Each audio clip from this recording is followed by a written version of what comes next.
Now, our CEO, Steph Ninoltowski, it's taken me a while to learn to say that correctly, doesn't normally make an appearance this early on, but this year's an exception. So welcome, Steph.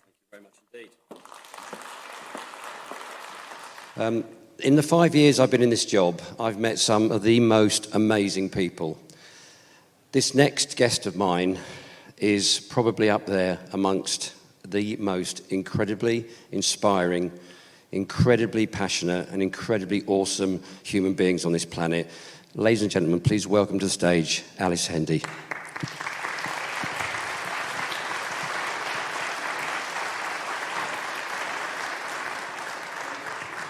you want to grab a mic and sit there? And in fact, thank you very much indeed. Thanks, guys. Alice, welcome. Thank you, Steph.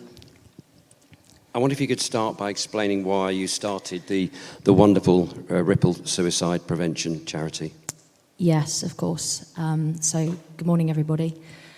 My charity has been set up, as you can probably tell from the name, to do with suicide. So, I lost my only sibling, my brother Josh, to suicide in November 2020. He was 21 years old. And on the 25th of November, on that day, my life really changed forever. As his older sister, I wanted to have a look and see really what could have been so bad that my brother decided that that was his option. And when I looked through his phone and his laptop, I found that he was looking at some really harmful material on the internet to do with ways to go about ending his life. But he was actually even provided with tips and encouragement and pain scales on how he could do it. So my background is in IT and cybersecurity. I've got a full-time day job. And I decided on Christmas Day of 2020 that I needed to do something, put my skills into practice, and stop this happening really to any other families. Thank you. I guess it may be obvious, but could you maybe just give us a view as to what the aims you've got of the charity, please? Yeah, so Ripple is a piece of technology. It is a browser extension. It's available on Google Chrome and Microsoft Edge. And the idea is that once downloaded, if somebody was to then conduct a search online relating to the topic of self-harm or suicide, that my technology would intercept that search and instead provide them with a message of hope that things will get better and signpost them to gain mental health support that they would need. So my overall aim is to provide really an interruption to anybody that might be struggling and get them to the support that they need before it's too late. When you demonstrated that incredibly, sort of obvious thing to say, how do I commit suicide? I would have thought, blockers would have come up. But as you said, they don't. And they're actually there sometimes encouraging you and giving you the hints and tips. What you showed your first interaction with that person doing that is the breathe, pause, isn't it? And literally the word breathe comes up, doesn't it, with a symbol, which again stops there, yeah? So the tool has been created with mental health professionals, clinicians, lived experience panels, and even professors in the field. And every single component of the tool is based on evidence and research. I mentioned to you a moment ago, I work in cyber and IT. I'm not a mental health professional. So I've worked with people who are to build this. And there is a short breathing exercise at the beginning, which just helps that person pause, reflect, think about what they're doing.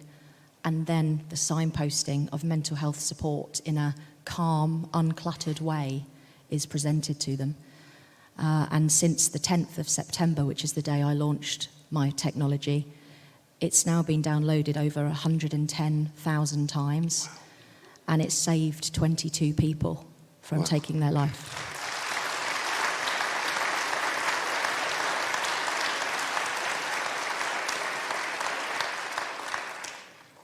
As we move from the understandable emotional side of this.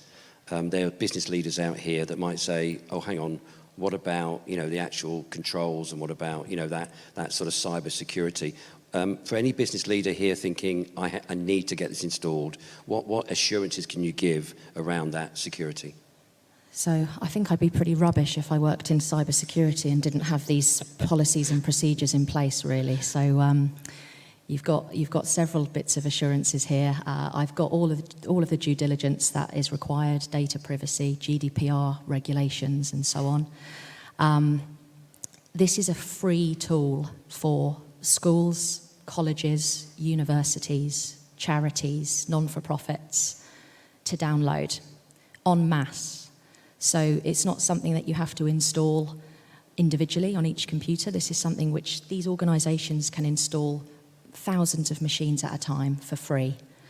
From a business perspective, I think really what I've learned is you just do not know what people are going through, and you just do not know what somebody might be searching for.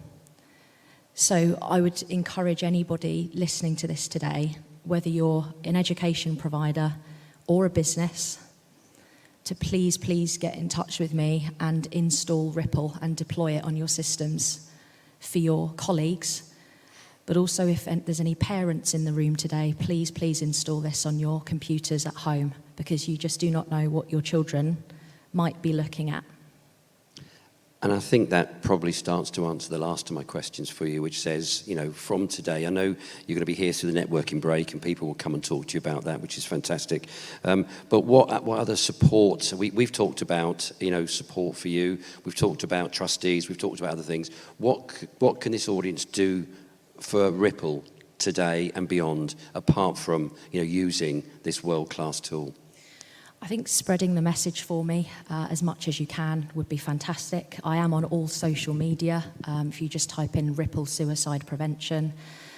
I can do talks for your businesses, sharing my story, providing demos of the tool so that you can see it in action. Excuse me. Any support from the council perspective, Parliament perspective, would be fantastic. I'm really trying to make a change here, not just in Portsmouth, but actually nationally. And we are going global and trying to get Ripple onto mobile and tablet devices as soon as possible as well, which of course requires funding.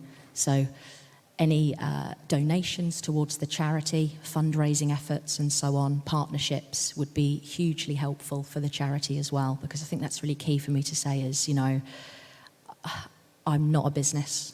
I'm not interested in profits, in making money, in branding. I just want to stop any other sisters waking up in the morning and feeling how I feel. Thank you. And just as we close, being of a slightly older generation than you, I'm told the actual semicolon, has a meaning. I thought it was a typo, but it's not, is it? So, yeah, much of the... lots of people tell me about this, and it's a key problem for spell checker, isn't it, on Word? But Ripple has actually got a number of meanings. The first meaning is that every time somebody takes their life, 135 people are impacted directly by that. I'd actually say from my own family experience that that's probably an underestimation of how many people are impacted. So there's a ripple effect. And the second reason with the semicolon is it's a punctuation mark that illustrates that your story isn't over. The sentence isn't over and your story isn't over. And it's summed up, I think, quite nicely with that small punctuation mark to say, there is hope and I'm going to carry on. Alice, the theme today is the people of our city. I can't think of a person that represents, our city better than you. You are an amazing individual. You know how much help we will give you as we can. Ladies and gentlemen, the amazing Alice Hendy.